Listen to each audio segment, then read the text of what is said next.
देख बेटा, temperature coefficient of resistance पढ़ना है हमें, ठीक है। हमने प्रीवियस लेक्चर के अंदर ये पढ़ा था कि जो रेजिस्टिविटी है और टेम्परेचर है उसका हमने ग्राफ बनाया था। तो फॉर कंडक्टर्स के लिए ग्राफ इस टाइप से आया था हमारा कि जैसे जैसे टेम्परेचर इंक्रीज होता है तो रेजिस्टेंस और रेजिस्टिविटी उसकी क्या होती जाती है बेटा, इंक्रीज हो जाती है। तो ये ग्राफ हमारा किसके लिए था, कंडक्टर्स के लिए था, ठीक है।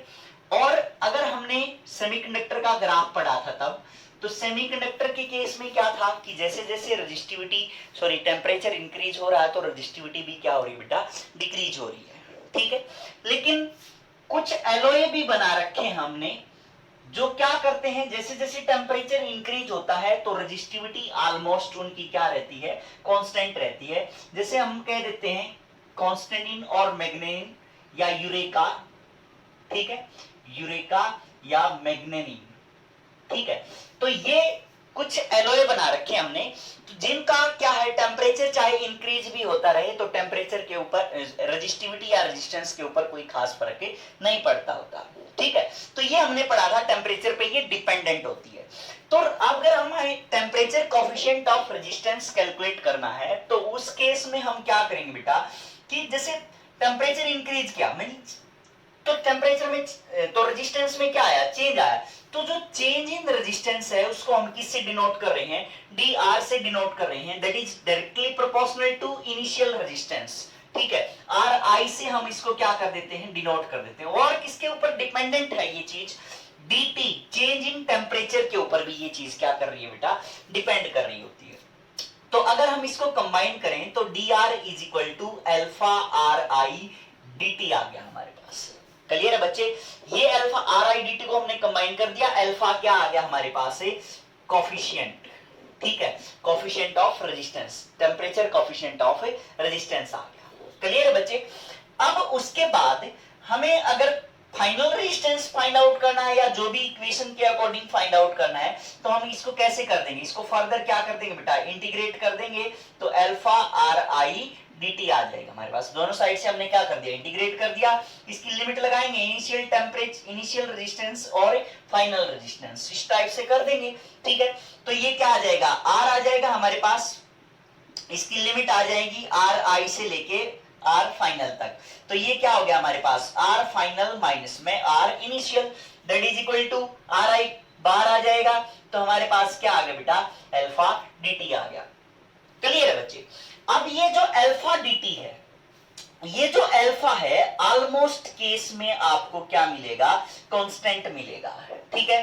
लगभग 99% केस के अंदर क्या मिलेगा आपको, इसकी वैल्यू कांस्टेंट मिलेगी। लेकिन कुछ केसेस है, थोड़ा सा क्वेश्चन को कॉम्प्लिकेटेड बनाने के लिए हम अल्फा को फंक्शन बना देते हैं किसका, टेम्परेचर का। इस टाइप से हमने alpha is equal to alpha naught T cube बना दिया। तो उसमें क्या होगा, सिंपल जस्ट इंटीग्रेशन में थोड़ी सी दिक्कत होगी और कोई दिक्कत नहीं आएगी, ठीक है। तो ये 1% केस की बात कर रहे हैं हम, इंटीग्रेशन ही बस टफ हो जाएगा और कोई खास बात नहीं है। क्लियर बच्चे। तो हम इस केस की बात करें, कांस्टेंट केस की, तो R F minus R I is equal to R I alpha dt आ गया हमारे पास, ठीक है। तो ये क्या चला जाएगा, उस साइड चला जाएगा आर आई, तो आर आई कॉमन आ जाएगा उस साइड जाके, तो 1 प्लस अल्फा dt आ जाएगा ये हमारे पास। क्लियर है बच्चे, ठीक है। अब अगर आप इसको टेम्परेचर की भी लिमिट लगा के सोल्व करना चाहो तो टी आई टी एफ लिख सकते हैं।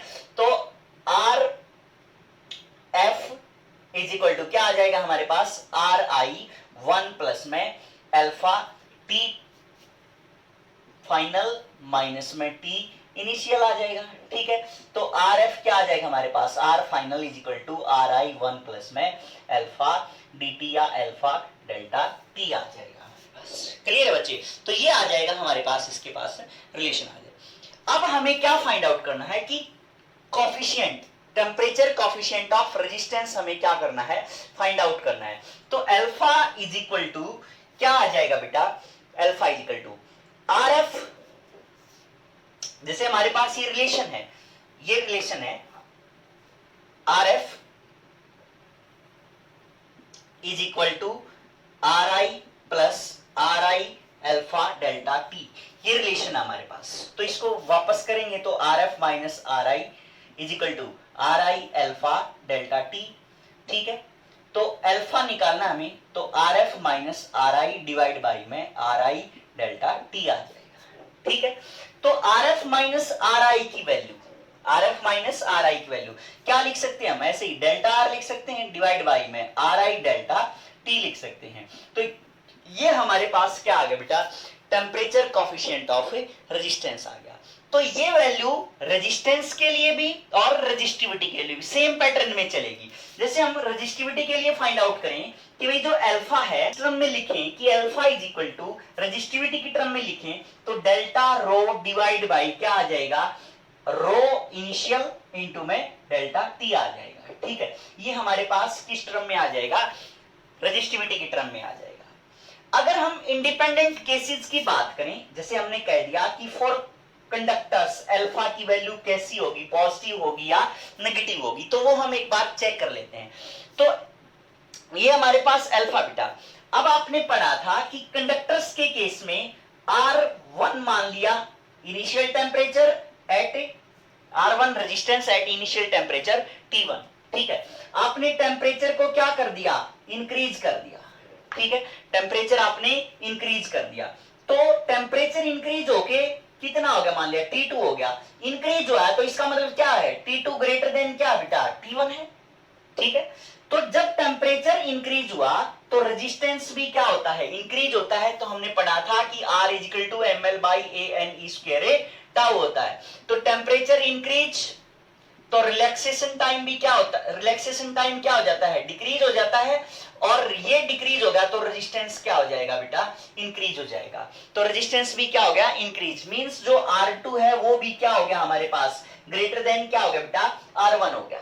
ठीक है, अब इसके अंदर अल्फा फाइंड आउट करना है जो आपने, ये RF है, R2 है, ये क्या बेटा, R2 की वैल्यू ज्यादा है, R2 माइनस R1, R1 क्या है, लेस है, डिवाइड बाई में R इनिशियल पॉजिटिव क्वांटिटी है क्योंकि रेजिस्टेंस ऑलवेज क्या होता है, पॉजिटिव होता है, delta T change in temperature T2 minus T1, ये भी क्या है, मोर माइनस लेस है। ठीक है, तो मोर माइनस लेस क्या होगा, पॉजिटिव वैल्यू है, डिवाइड बाई में मोर माइनस लेस, ये भी क्या है बेटा, पॉजिटिव वैल्यू है। ठीक है, तो पॉजिटिव बाई पॉजिटिव अल्फा की वैल्यू क्या आ जाएगी बेटा, पॉजिटिव क्वांटिटी आ जाएगी। ठीक है, तो अल्फा की वैल्यू क्या होती है बेटा, पॉजिटिव होती है फॉर किसके लिए, कंडक्टर्स के लिए, alpha positive for a conductors. Clear बच्चे बात। ठीक है, अब हम बात करें किसकी बेटा, सेमीकंडक्टर्स की बात करें। तो इन केस ऑफ सेमीकंडक्टर्स क्या होता है, जो सेमीकंडक्टर्स हैं, initial temperature, initial resistance R1 मान लिया एट इनिशियल टेम्परेचर T1 के ऊपर। अब हमने क्या किया, टेम्परेचर इंक्रीज किया, टेम्परेचर इंक्रीज किया means T2 greater than T1 हो गया। तो सेमीकंडक्टर के केस में क्या होता था, रेजिस्टेंस डिक्रीज हो जाता था क्योंकि ये फैक्टर क्या हो जाता था, number of free electrons dominating हो जाते थे। तो रेजिस्टेंस R2 क्या रह जाता था बेटा, लेस देन R1 हो जाता था, मींस क्या हो जाता था, रेजिस्टेंस की वैल्यू डिक्रीज हो जाती थी। तो अब अगर हम अल्फा चेक करें इसके अंदर, तो R final R2 minus R1 divide by में R1 T2 माइनस T1 ये होगा। अब R2 क्या है, लेस है, ये क्या है, R1 मोर है, ये क्या है, मोर है, ये क्या है, लेस है। तो लेस माइनस मोर क्या आया, नेगेटिव, डिवाइड बाई क्या है, पॉजिटिव, तो नेगेटिव बाई पॉजिटिव क्या आ जाएगा बेटा, नेगेटिव आएगा। तो फॉर सेमीकंडक्टर्स क्या आ जाती है वैल्यू इसकी, नेगेटिव वैल्यू आ जाती है इसके लिए। क्लियर है बच्चे, तो अल्फा की वैल्यू नेगेटिव इसके लिए और अल्फा की वैल्यू पॉजिटिव उसके लिए। जैसे अल्फा आ गया अब हमारे पास, डेल्टा आर मतलब लिख सकते हैं R2 minus R1 divide by में R1 T2 माइनस में T1 लिख सकते हैं। ठीक है, तो ये क्या है बेटा, अल्फा है। क्लियर है, अब इसके बिहाफ पे हमें क्या फाइंड आउट करना है कि क्वेश्चन दिए होंगे डायरेक्ट, वैसे मेनली डायरेक्ट फॉर्मूला बेस्ड दिए होते हैं इसकी क्वेश्चन। जैसे हमने कह दिया कि भाई कोई भी मान लिया कॉपर वायर है जिसपे रेजिस्टेंस दे रखा है 20 डिग्री सेल्सियस, सॉरी 20 ओम, और टेम्परेचर दे रखा है 0 डिग्री सेल्सियस। ठीक है, T1 इनिशियल टेम्परेचर क्या हो गया, 0 डिग्री सेल्सियस हो गया। अब हमारे पास R2 है, R2 मान लिया 25 ओम मान लिया, टेम्परेचर कितना हो जाता है, कुछ भी मान लो 80 डिग्री सेल्सियस मान लिया, ठीक है। तो then find the value of alpha, alpha की वैल्यू आपने क्या करनी है, फाइंड आउट करनी है। क्लियर बच्चे? तो R2 माइनस R1 सीधी सी बात है, 25 माइनस क्या हो जाएगा, 20 हो जाएगा, डिवाइड बाई में R1 लिख दिया 20 है, T2 माइनस T1 कितना आ गया बेटा, 80 आ गया, ठीक है। तो कितना आ जाएगा ये 5/20 इंटू में क्या आ जाएगा 85 4, तो कितना आ जाएगा 1 बाई में 320 आ जाएगा। क्लियर है? ठीक है। तो इस टाइप से क्या आ जाएगी, अल्फा की वैल्यू आ जाएगी इस केस में, ठीक है। अब दूसरा कोई और न्यूमेरिकल लेते हैं इसी के जैसा ही। जैसे हमने मान लिया कि भाई आर रेजिस्टेंस दे रखा है इनिशियल किसी भी वायर का 120 ओम, कितने डिग्री सेल्सियस पे, 20 डिग्री सेल्सियस पे, ठीक है। R2 दे रखा है 240 ओम, ठीक है। अब भाई इसमें क्या कर लो बेटा, कोई पैरामीटर चेंज कर लो। तो इसमें अल्फा की वैल्यू मान ली हमने 2 इंटू में 10⁻⁻40 पर डिग्री सेल्सियस मान ली। क्लियर है बच्चे? ठीक है। तो अब इसकी वैल्यू फाइंड आउट कर ली, तो इसने पूछ लिया कि भाई टेम्परेचर T2 की वैल्यू बताओ क्या होगी, ठीक है। तो सीधी सी बात है बेटा, एक पैरामीटर अननोन है तो बाकी सारे कैलकुलेट करके रख ही सकते हैं। तो 2 इंटू में 10⁻⁻40, ठीक है।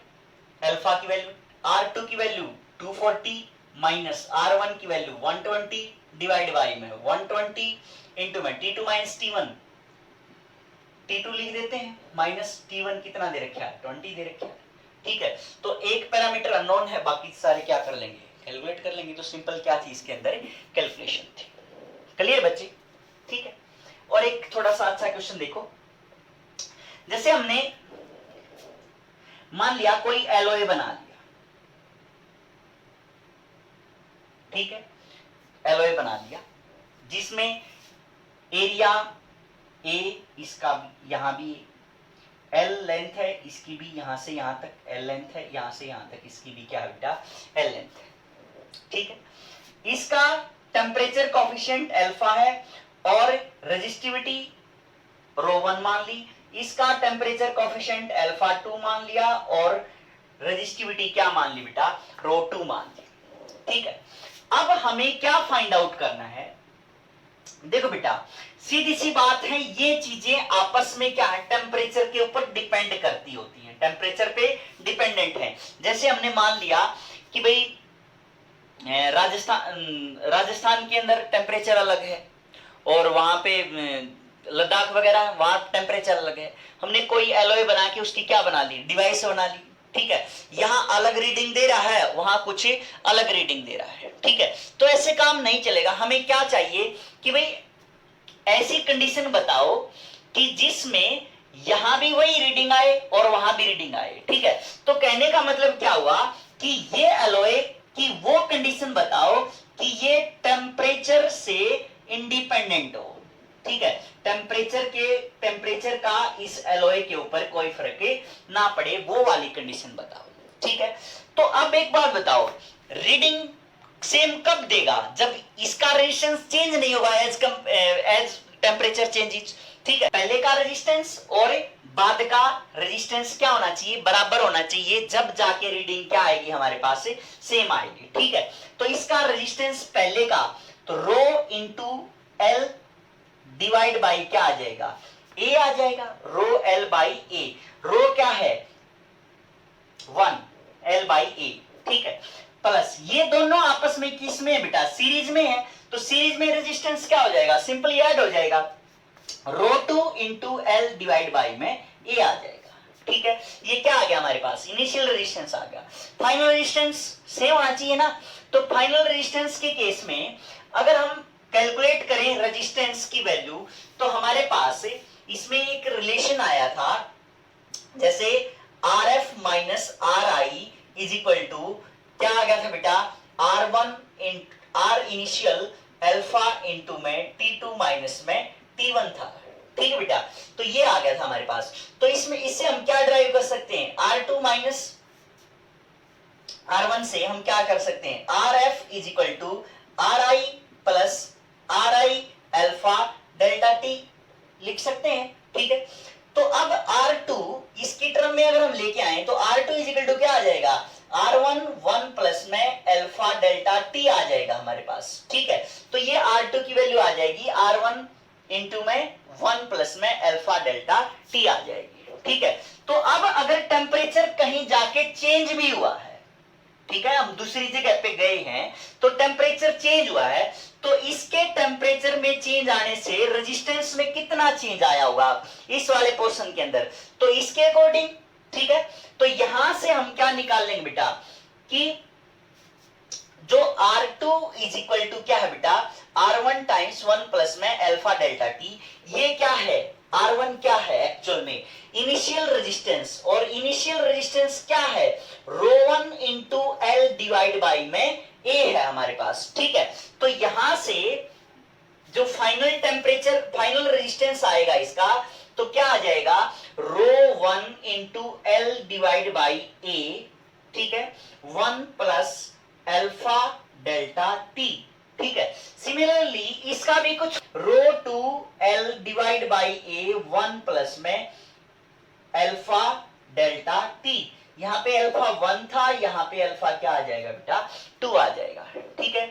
तो कंडीशन L बाई ए से L by A, L by A, L by A cancel हो जाएगा, ठीक है। तो हमारे पास क्या बचा, ρ1 plus ρ2 is equal to ρ1 plus alpha 1 delta T into में ρ1 मल्टीप्लाई कर दिया plus ρ2 plus ρ2 alpha 2 delta T आ गया हमारे पास, ठीक है।